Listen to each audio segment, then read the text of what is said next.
This is the Pal Talk News Network. The views expressed are solely those of the speaker and not necessarily those of paltalk.com, AVM Software, or its advertisers.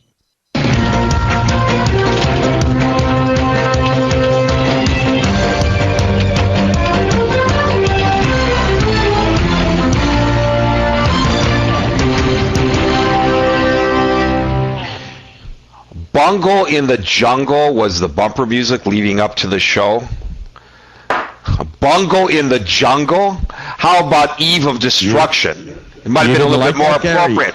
Eve of Destruction might have been a little bit more appropriate given today's first topic. News Talk is online. News Talk Online is a production of paltalk.com, the largest multimedia interactive program on the internet, with more than 4 million unique users, on demand on iTunes and on YouTube and on Blip TV and on my blog, GaryBaumgarten.com, where you're encouraged to post your comments, whether you agree with yours truly or not. No retribution. And thanks to our great friends at CRN Digital Talk Radio, where there's a wine tasting every Friday afternoon in Mike Horn's office. We are syndicated to an additional 12 million households.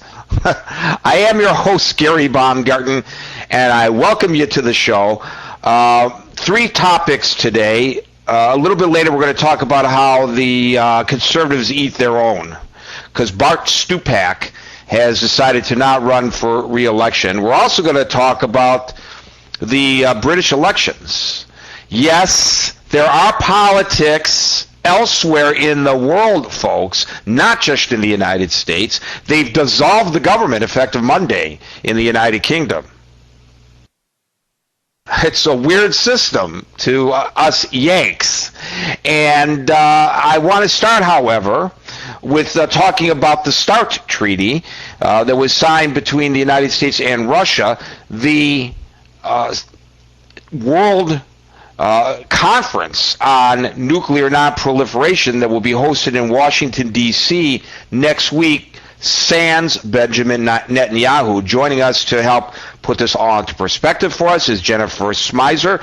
She's a nuclear safety expert at the Stanley Foundation. Jennifer, welcome to News Talk Online on the Pal Talk News Network. For having me. Great to have you. Now, I am one who believes that literally the nuclear arsenals held by the United States and by Russia, absolute overkill. But you know what?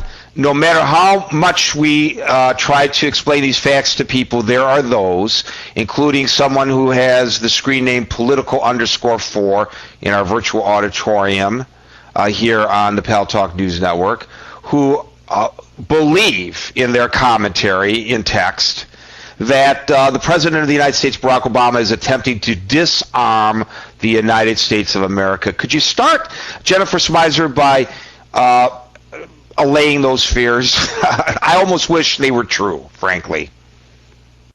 Well, what I can tell you about START is that it's one of several elements of a larger nuclear security strategy that's being put forward by the Obama administration that reflects, I believe, a change in thinking about nuclear weapons. You know, since 9/11, there's been a sea change in thinking. You've got security experts, led in particular by former Cold Warriors like Henry Kissinger and George Shultz, who have just said that the threat of unchecked proliferation, you know, this continuing drive to have more and more weapons is not going to get us anywhere but somewhere bad. More and more of this stuff only increases the chances that there can be an incident that we don't want, terrorists with a nuclear weapon. Kissinger and Shultz, aren't they raving lunatic liberals, socialists, Marxist communists who want to turn over our country? No, they're very conservative individuals. I mean, wouldn't you think that everybody would be listening when you have a Democratic president like Barack Obama and guys like Kissinger and Shultz singing from the same hymn book? Well, without question, there is growing bipartisan support for trying to reduce not only the number of nuclear weapons, but just the overall amount of this material that exists in the world, because the materials that are, being addressed at the Nuclear Security Summit next week are not just weapons. It's all nuclear materials, regardless of where they reside, military facility or civilian facility. This stuff is everywhere. It's in research reactors. It's in hospitals, and it only takes a very, very small amount to have a very negative impact. One bomb anywhere will affect everyone, everywhere. But, there is, it's not coincidental that the START Treaty, Jennifer Smyser, was signed this week, and this conference is occurring in Washington, D.C. next week because I believe, as I understand it, the United States and to maybe a lesser degree Russia wanted to put themselves in a position of moral ability to put pressure on both North Korea and Iran to cease and desist in their nuclear weapons aspirations by saying, hey, we're leading by example and we want you to follow our lead. But some very troubling news today because Benjamin Netanyahu, the Prime Minister of Israel, which is not officially ever acknowledged that it has nuclear weapons, but it's kind of an open secret and is not a signatory to the Nuclear Non-Proliferation Treaty, having previously, I think as recently as last week, said he would attend next week's conference, now has said, well, I'm not going. And this seems to have shifted the focus, at least the Obama administration is concerned, it is shifting the focus away from North Korea and away from Iran and putting it on Israel instead. The important thing to remember about next week's summit is that North Korea and Iran are not the agenda. The agenda for the summit next week really is about securing these materials, about putting together a longer-term strategy that will counter nuclear terrorism worldwide. And it's also an effort that is going to require a tremendous amount of cooperation. Just as you referred to dealing with Iran and North Korea as requiring cooperation, so will securing these materials worldwide, regardless of where they are. Nuclear materials at risk are not just in the countries that might automatically come to mind.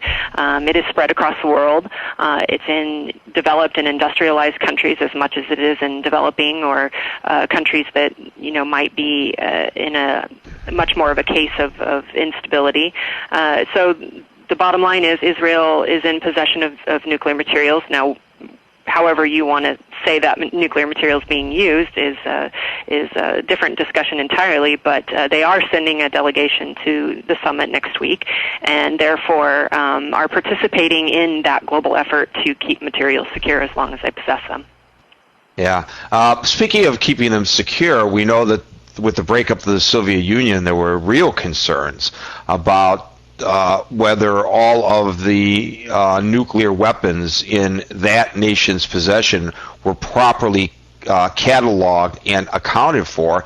There were concerns that some of that might get sold at that time on the black market to terrorist organizations. What can you tell us, Jennifer Smyser, from the Stanley Foundation about the